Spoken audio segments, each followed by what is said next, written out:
یہ ہماری والدہ کی رہنمائی تربیت کا ایک جیتا جاگتا ماحول ہے۔ یہ ہمارا پہلا سفر ہے۔ مولانا قاری ابراہیم صاحب میر محمدی حافظہ اللہ تعالیٰ ہمارے اساتذہ میں سے بہترین استاد محترم ہیں، حضرت قاری عبدالوکیل صاحب رحمہ اللہ تعالیٰ۔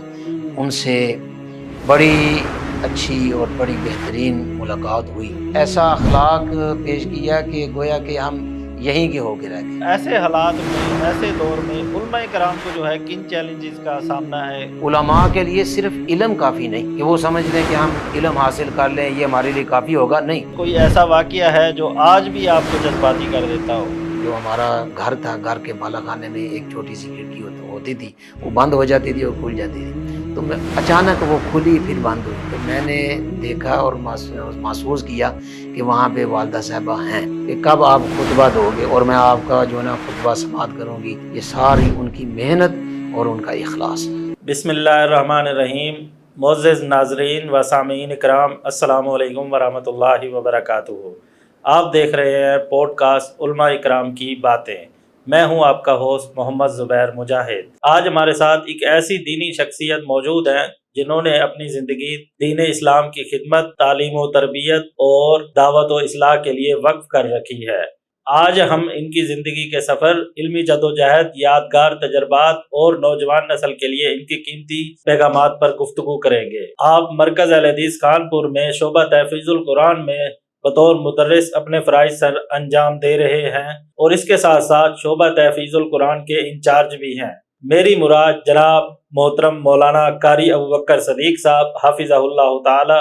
آئیے ہم ان سے گفتگو کرتے ہیں۔ السلام علیکم ورحمۃ اللہ وبرکاتہ۔ جی وعلیکم السلام ورحمۃ اللہ وبرکاتہ۔ سب سے پہلے تو ہم آپ کو اپنے پوڈ کاسٹ میں خوش آمدید کہتے ہیں اور آپ کا بے حد شکریہ کہ آپ نے اپنی قیمتی مصروفیات میں سے ہمارے لیے وقت نکالا۔ جزاکم اللہ خیر واحسن الجزاء۔ اچھا قاری صاحب، سب سے پہلے تو آپ یہ بتائیں کہ آپ کا بچپن کہاں گزرا، آپ کا دینی ماحول، خاندان کا دینی ماحول کیسا تھا؟ الحمدللہ رب العالمین والصلاة والسلام علی انبیاء المرسلین، اللہم صلی علی محمد وعلی آل محمد وبارک وسلم وصلی علیہ۔ میں لاہور کے اندر ہی پیدا ہوا تھا اور وہیں پہ ہی الحمدللہ میرا آغاز ہی پڑھائی کا اور دینی ماحول کا وہیں پہ تھا، لاہور کے اندر، اور بچپن بھی وہیں پہ ہی ہمارا گزرا۔ خاندان کے اندر ویسے تو دادکی کی طرف سے کوئی زیادہ نہیں، لیکن نانکے کی طرف سے، والدہ محترمہ کی طرف سے الحمدللہ بہت دینی ماحول تھا۔ ہمارے نانا جی وہ بھی کافی دینی تعلق ان کا تھا، اور پھر ان کی ہی آگے نسل سے الحمدللہ یہ ہم تک پہنچا ہے۔ تو اللہ کے فضل و کرم سے خصوصاً یہ ہماری والدہ کی رہنمائی تربیت کا ایک جیتا جاگتا ماحول ہے۔ انہوں نے ہماری بہت تربیت کی۔ ہمارے گھرانے میں میں اور میری ہمشیرہ، ہم دینی تعلیم سے اللہ نے بہرہور فرمایا ہے، اور پھر آگے میرا سلسلہ بھی آگے دینی ماحول کے ساتھ ہی چل پڑا، اور میری اہلیہ محترمہ بھی الحمدللہ حافظ قرآن عالمہ ہیں، اور پھر آگے ہماری اولاد بھی تقریباً حفاظ میں ہے، بیٹا حافظ ہے، قاری ہے، عالم دین، اور اسی طرح بیٹیاں بھی، ایک بڑی بیٹی الحمدللہ وہ بھی حافظہ ہے، پھر اس سے چھوٹی وہ حفظ قرآن کر رہی ہے، اور اسی طرح ہماری ہمشیرہ ان کے بھی جتنے بیٹے ہیں بیٹیاں ہیں وہ بھی سارے حفاظ ہیں، اور دین سے وابستگی ان کی الحمدللہ ایسی ہے کہ وہ ایک ادارہ چلا رہے ہیں۔ تو الحمدللہ یہ ایک سلسلہ بڑا اچھا اور بڑا بہترین چل رہا ہے۔ اللہ سے دعا ہے اللہ رب العالمین اسی پر ہماری زندگی اور اسی پر ہمارا خاتمہ فرمائے۔ آمین۔ اچھا یہ بتائیں، آپ نے اپنی ابتدائی اسکول کی تعلیم کہاں سے حاصل کی اور اس کے بعد جو ہے دینی تعلیم کے لیے پھر آپ کہاں گئے؟ اسکول کی تعلیم بھائی زبیر میں نے محلے کے ہی اسکول کے اندر مڈل میٹرک وہیں پہ کیا، پھر اس کے بعد والدہ صاحبہ نے بڑی محبت سے ادارے کے اندر داخل کروایا، اور ادارہ ہمارا جامعہ لاہور الاسلامیہ گارڈر ٹاؤن میں تھا، وہاں پہ علوم اسلامیہ، تجوید اور قرات کا میں نے کورس وہیں پہ کیا ہے۔ اچھا یہ بتائیں، جب آپ دینی تعلیم سے فارغ ہوئے تو فراغت کے بعد آپ نے اپنی عملی زندگی کا آغاز کہاں سے کیا؟ عملی زندگی کا آغاز بڑا ہی ایک مختلف انداز ہے اس کا۔ جب ہم پڑھ رہے تھے اور تعلیم کا آخری سال تھا، تو اس تعلیم کے آخری سال میں ایک دورہ تدریبیہ کرواتے ہیں سعودی عرب کی طرف سے، اور وہ کراچی کے اندر تھا۔ ہم وہاں سے 3-4 ساتھی کراچی کے لیے گئے اور دورہ تدریبیہ میں شرکت کی۔ وہاں پہ جامعہ محمدیہ مرکز اہل حدیث خانپور کی طرف سے بھی چند طلباء گئے ہوئے تھے، کیونکہ پورے پاکستان کا وہ ایک اسٹیٹ تھا، تو وہاں پہ پورے پاکستان سے طلباء آتے تھے۔ ہم جامعہ لاہور الاسلامیہ کی طرف سے تھے اور یہاں سے چند ساتھی گئے ہوئے تھے، تو ہمارا ان سے ملاقات، گفتگو، تو انہوں نے اس انداز میں ہمارے سامنے یہ بات رکھی کہ ہمارے ادارے کو اساتذہ کی ضرورت ہے۔ تو ادارہ ہمیں دیکھنے کی چاہت ہوئی کہ ہم ادارہ دیکھیں۔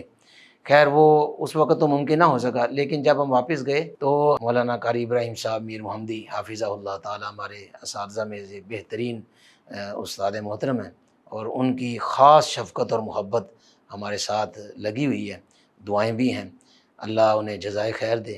ان کے پاس قاری عبدالوکیل صدیقی رحمہ اللہ تعالیٰ جامعہ محمدیہ مرکز اہل حدیث کے محتمم تھے۔ انہوں نے ایک لیٹر بھیجا تھا اساتذہ کے لیے، تو انہوں نے ہمارا نام آگے رکھا اور وزٹ کرنے کے لیے کہا۔ ہم وزٹ کرنے کے لیے یہاں پہ آئے، اور ایک لمبا سفر، یہ ہمارا پہلا سفر تھا جس کے لیے ہم جو ہے نا ایک لمبا سفر کیا۔ کبھی اس سے پہلے ہم نے کبھی ٹرین کا سفر اتنا لمبا نہیں کیا، بس کا سفر لمبا نہیں کیا، لیکن پہلا سفر تھا۔ تو ہم جب جامعہ محمدیہ مرکز اہل حدیث خانپور کے اندر داخل ہوئے، تو یہاں پہ حضرت قاری عبدالوکیل صاحب رحمہ اللہ تعالیٰ، ان سے بڑی اچھی اور بڑی بہترین ملاقات ہوئی، اور انہوں نے بڑی اپنے باکمال محبت کے ساتھ اور شفقت کا مظاہرہ کیا، اور ایسا اخلاق پیش کیا کہ گویا کہ ہم یہیں کے ہو کے رہ گئے۔ یہ ان کی محبت، لگاؤ اور ایک اخلاص کا جو ہے نا وہ صلہ ہے کہ آج ہم یہاں پہ اس وقت سے لے کے ٹکے ہوئے ہیں یہاں پہ۔ اچھا، جیسا کہ آپ نے بتایا کہ فراغت کے بعد آپ نے اپنی عملی زندگی کا آغاز مرکز اہل حدیث خانپور سے کیا، اور ماشاءاللہ ابھی بھی آپ یہیں پہ ہی اپنے فرائض سر انجام دے رہے ہیں۔ مرکز اہل حدیث خانپور کے اندر آپ کی موجودہ ذمہ داریاں کیا ہیں؟ موجودہ ذمہ داریاں، بلکہ جب سے ہم آئے ہیں اس وقت سے شعبہ حفظ کے ساتھ ہم منسلک ہیں، اور اللہ کے قرآن کی، اللہ کے کلام کی ہم خدمت کے اندر مگن ہیں۔ بس یہی دعا کریں کہ اللہ رب العالمین ہماری اس محنت اور جدوجہد کو قبول و منظور فرمائے۔ اس وقت سے ہم الحمدللہ شعبہ حفظ سے منسلک ہیں، اور اس وقت 2 کلاسز تھی۔ اب الحمدللہ اللہ کے فضل و کرم سے یہ قرآن کی جو فضا ہے آہستہ آہستہ اور تعلیم بڑھتی جا رہی ہے۔ الحمدللہ اب 9 کلاسز تک جو ہے نا کام پہنچ گیا، اور الحمدللہ ہر کلاس کے اندر 25 سے 30 طلباء موجود ہیں، اور بڑی بہترین الحمدللہ محنت سے، کوشش سے ہر استاد محترم اپنی کوشش میں لگا ہوا ہے، اور اس شاگرد کو، اپنے طالب علم کو نکھارنے میں محبت کا اظہار کر رہا ہے۔ ابھی شعبہ حفظ کے ساتھ ساتھ الحمدللہ میں جامعہ محمدیہ مرکز اہل حدیث خانپور کی مسجد کا امام بھی ہوں اور خطیب بھی ہوں، اور یہ الحمدللہ اللہ کی توفیق اور اللہ کا فضل و کرم، خاص اللہ کی محبت ہے۔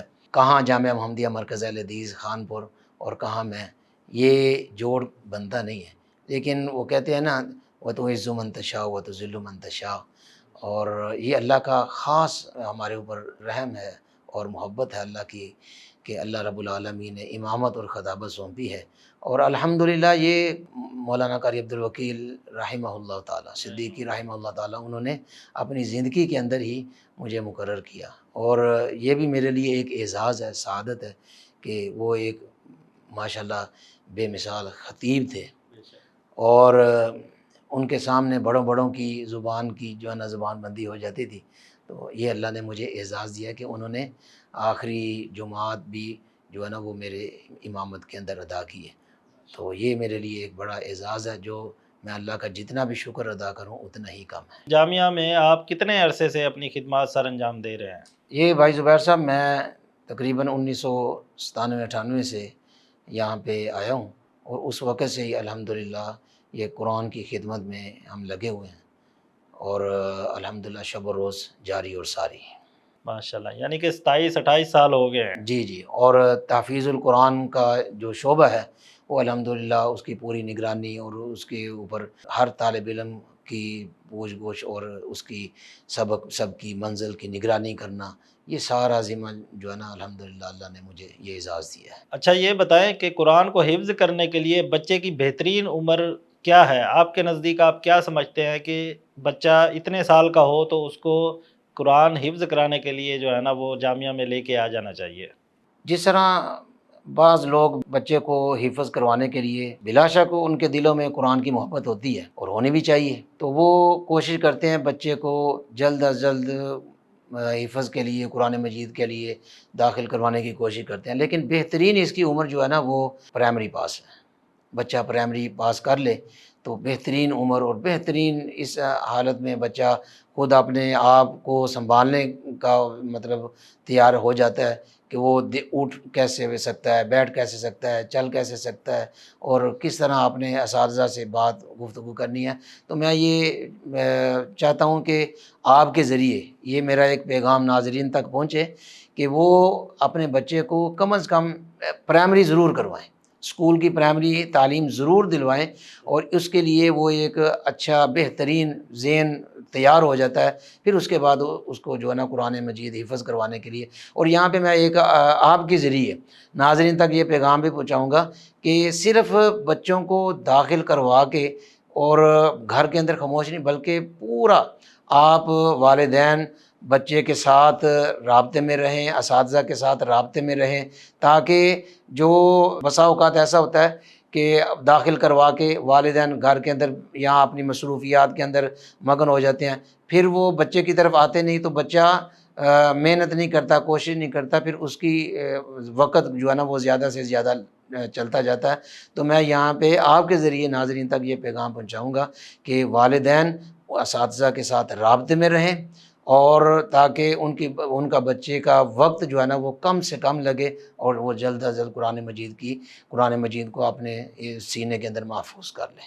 اچھا یہ بتائیں کہ آپ کے تجربے کے حساب سے بچہ کتنی مدت میں قرآن پاک حفظ کر لیتا ہے؟ زبیر بھائی، یہ تو صلاحیت اللہ کی طرف سے خدا داد صلاحیتیں ہوتی ہیں، تو ویسے بچہ ذہین ہو اور اس کے اوپر بھرپور توجہ ہو، کوشش ہو، تو ایک سال کے اندر، سال سے پہلے بھی ہو سکتا ہے۔ میں اس کے بطور مثال ناظرین تک آپ کے ذریعے بات پہنچاؤں گا کہ میں نے اپنے بیٹے کو، چونکہ گھر میں ہی تھا، توجہ تھی، تو سال کے لگ بھگ جو ہے نا اس کو قرآن مجید حفظ کروایا ہے۔ اس میں عید کی چھٹیاں، اس میں کوئی خوشی غمی سب شامل ہے۔ اسی طرح برادر لا، وہ بھی میرا بیٹوں کی طرح تھا، اس نے بھی مجھ سے حفظ کیا ہے، تو اسے بھی میں نے سال کے اندر اندر ہی کمپلیٹ کروایا۔ اور الحمدللہ یہ میں یہاں پہ آپ کو بتاتا چلوں کہ بسا اوقات والدین کہتے ہیں کہ پرائمری کروانے کے بعد ہم نے صرف حفظ کروانا ہے۔ میں ان کو یہ بات بتانا چاہتا ہوں کہ اپنے بچوں کو قرآن کے ساتھ ساتھ اسکول کی تعلیم ضرور کروائیں۔ اور میں بطور مثال اپنے بچوں کو یہاں سے ساتھ ساتھ انہوں نے حفظ کے ساتھ ساتھ میٹرک بھی کیا ہے، ایف اے بھی کیا ہے، اور ایف اے سے آگے جو ہے نا وہ اب پی ایچ ڈی کر رہے ہیں، تو الحمدللہ گورنمنٹ پروفیسر بھی بن چکے ہیں۔ تو یہ سارا اعزاز جو ہے نا وہ قرآن مجید کو ہی جاتا ہے، قرآن مجید کی برکت ہے۔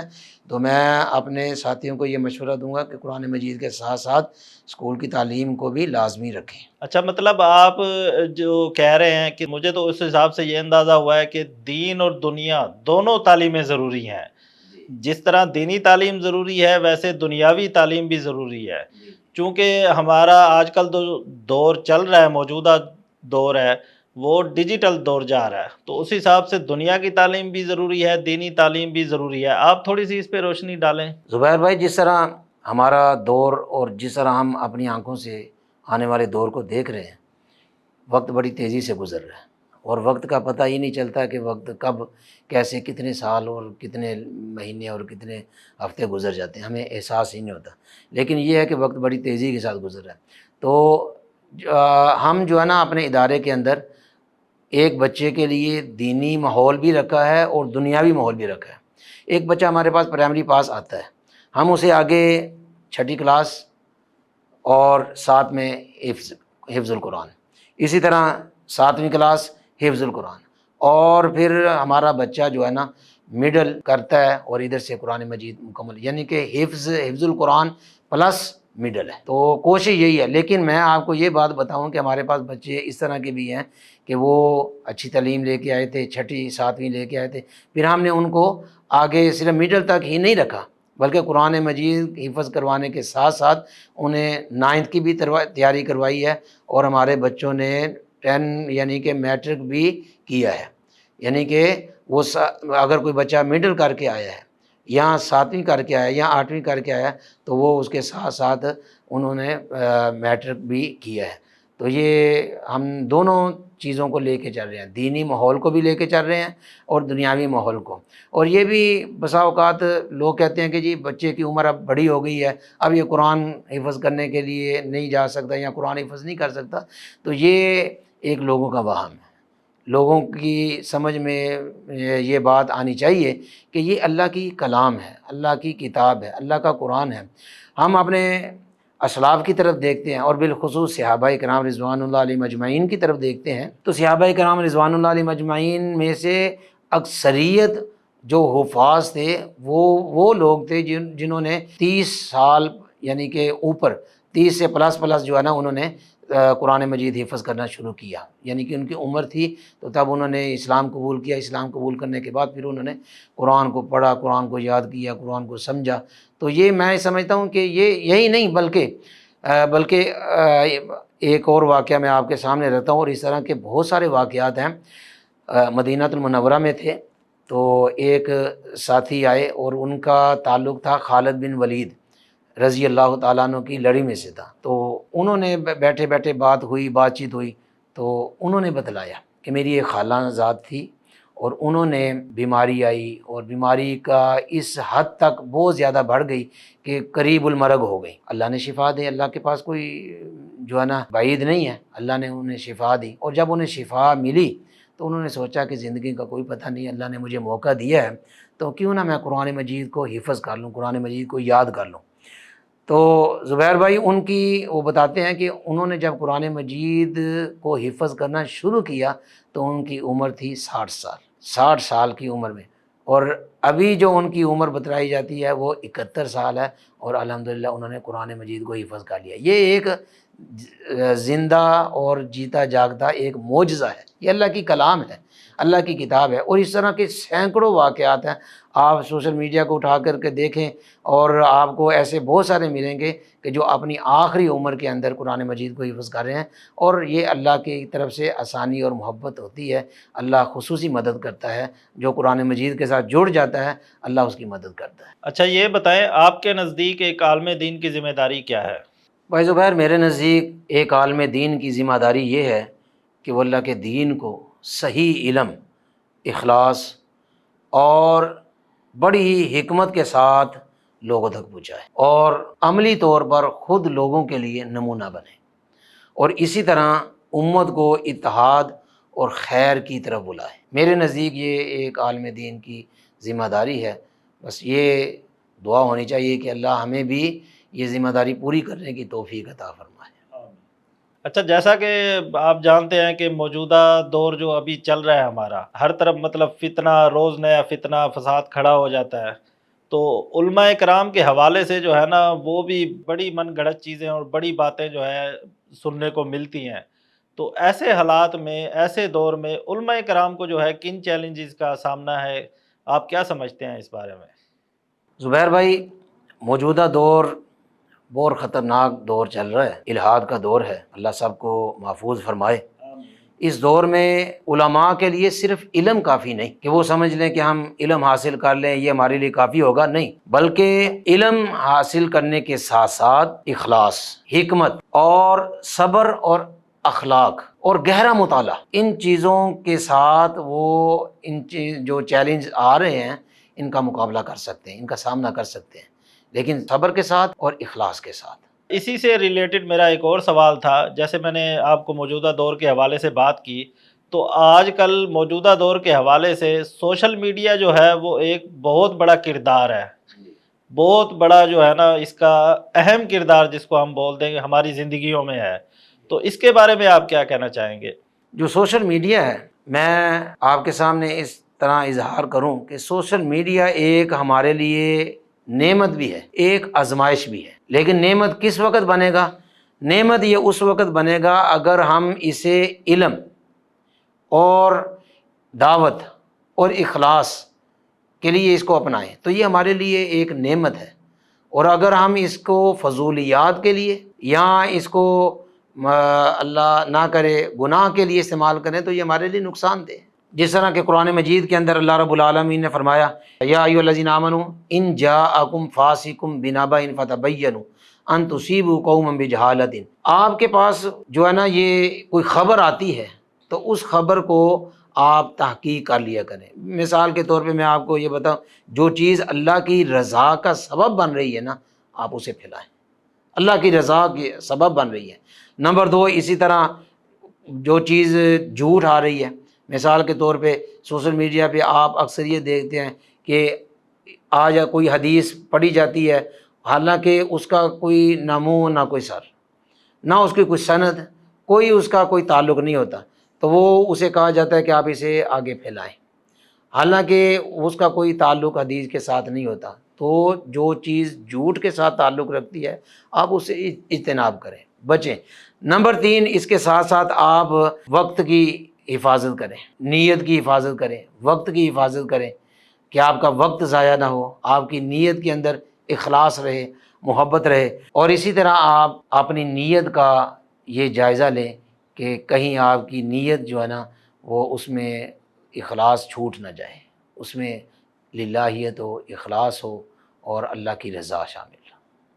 اچھا، اسی سوشل میڈیا کے حوالے سے ایک اور سوال ہے نوجوانوں کے حوالے سے نا، کیونکہ ہماری زیادہ تر نوجوان نسل جو ہے نا وہ آج کل سوشل میڈیا پہ جو ہے نا بہت زیادہ بلکہ سب سے زیادہ ایکٹیو ہے۔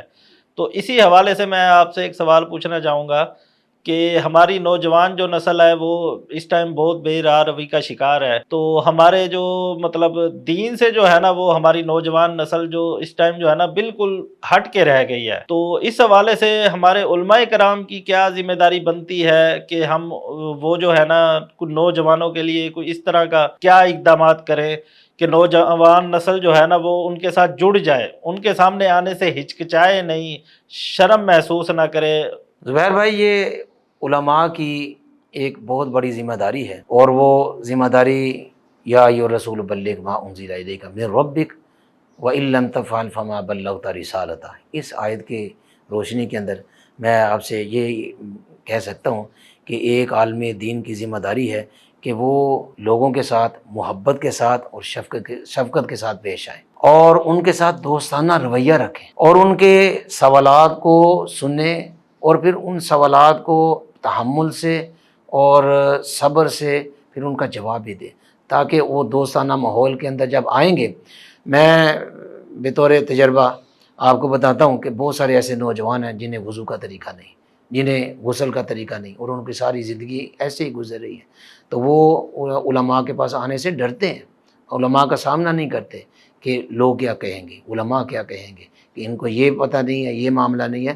نہیں، دوستانہ رویہ رکھیں، پیار محبت کو پھیلائیں، اور اس شفقت کے ساتھ پھر ان کا اس طرح ماحول بن جائے کہ وہ اپنا اندر علماء کے سامنے رکھیں، اور علماء اللہ کے دین کو ان کے دل کے اندر منتقل کریں، تو انشاءاللہ یہ پیار محبت کی جب فضا قائم ہوگی تو دوستانہ رویہ ہوگا، اور نوجوان قریب آئیں گے، اور یہ نوجوان ہمارا اثاثہ ہیں، جو آج بے راہ روی کا شکار ہیں، یہ ہمارا اثاثہ ہیں، اور جب یہی نوجوان طبقہ ہمارے قریب آئیں گے تو انشاءاللہ اللہ کی رحمت بھی ہوگی اور اللہ کی برکت بھی ہوگی، اور دین کی جو وابستگی ہے، دین کے ساتھ وابستگی ہے، وہ بھی انشاءاللہ ان کی قائم اور دائم ہوگی۔ اچھا کر صاحب، آپ نا اسی حوالے سے ہمارے نوجوانوں کو ہمارے اس پلیٹ فارم سے کوئی نصیحت آپ کے دل میں ہے تو وہ اگر آپ کرنا چاہیں تو آپ کر دیں۔ زبیر بھائی، میں آپ کی وساطت سے نوجوانوں کو یہ نصیحت کرنا چاہتا ہوں کہ وہ اپنے اللہ کے ساتھ تعلق کو مضبوط بنائیں، اور اپنے اللہ کے ساتھ تعلق مضبوط کس طرح ہوتا ہے؟ وہ نماز کے ذریعے، نماز کے ساتھ دل لگائیں، محنت کریں، کوشش کریں نماز ٹھہراؤ کے ساتھ پڑھیں، سکون سے پڑھیں۔ اسی طرح اللہ کی کلام کو پڑھیں۔ جب بھی آپ نماز کے لیے آئیں تھوڑا تھوڑا ٹائم نکال کر کے 1 رکوع 2 رکوع 1 صفحہ 2 صفحے قرآن مجید کی کلام کی تلاوت کریں۔ اسی طرح تھوڑا تھوڑا وقت نکالیں، دعا مانگیں۔ ہمارا نوجوان، ہمارا جو بڑے لوگ ہیں وہ دعا سے بہت دور بھاگ رہے ہیں۔ تو میں جو آپ کے ذریعے نوجوانوں کو نصیحت کرنا چاہتا ہوں کہ دعا کے ساتھ اللہ کے ساتھ جڑ جائیں۔ جب دعا کریں گے تو انشاءاللہ اللہ مہربانی فرمائے گا۔ اسی طرح وہ علم حاصل کریں اور اچھے دوستوں کو منتخب کریں۔ اچھا ماحول، اچھی دوستی وہ دین کی طرف رغبت دلاتی ہے اور اچھے پلیٹ فارم پہ لے کے آتی ہے۔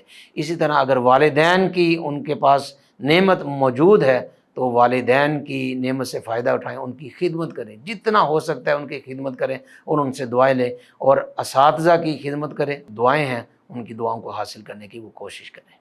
اچھا، آپ کی زندگی کے حوالے سے کوئی ایسا واقعہ ہے جو آج بھی آپ کو جذباتی کر دیتا ہو؟ زبیر بھائی، آپ نے میرے دل کی تاروں کو ہلا دیا ہے۔ تو میں ایک واقعے کی طرف آپ کی توجہ دلانا چاہتا ہوں۔ میں جب ابھی تعلیم کے لیے گھر سے نہیں نکلا تھا تو والدہ کی ان کی خواہش تھی کہ میری اولاد جو ہے نا وہ دین کی طرف آئے، اور اس کے لیے وہ محنت کیا کرتی، اور خصوصاً وہ اللہ سے دعا کیا کرتی، اور وہ تہجد گزار تھیں۔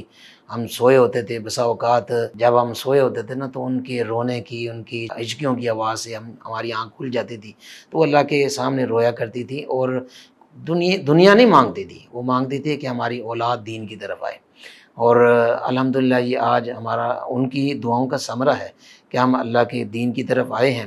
تو میں آپ کو ایک دفعہ بتاتا ہوں کہ انہوں نے ہمیں جو ہے نا قرآن کی تعلیم کے لیے ادارے کے اندر داخل کیا۔ دل نہیں کرتا تھا جانے کو، لیکن جانا پڑتا تھا، تو انہوں نے ایک دفعہ مجھے بھیجا، تو میں گھر سے نکلا۔ میں سمجھتا تھا کہ شاید یہ میں اکیلا ہی ایک آگ کے اندر تڑپتا ہوں، لیکن جب میں نے تھوڑا سا آگے گیا تو پیچھے مڑ کر کے دیکھا تو جو ہمارا گھر تھا، گھر کے بالا خانے میں ایک چھوٹی سی کھڑکی ہوتی تھی، وہ بند ہو جاتی تھی اور کھل جاتی تھی، تو میں اچانک وہ کھلی پھر بند ہوئی، تو میں نے دیکھا اور محسوس کیا کہ وہاں پہ والدہ صاحبہ ہیں۔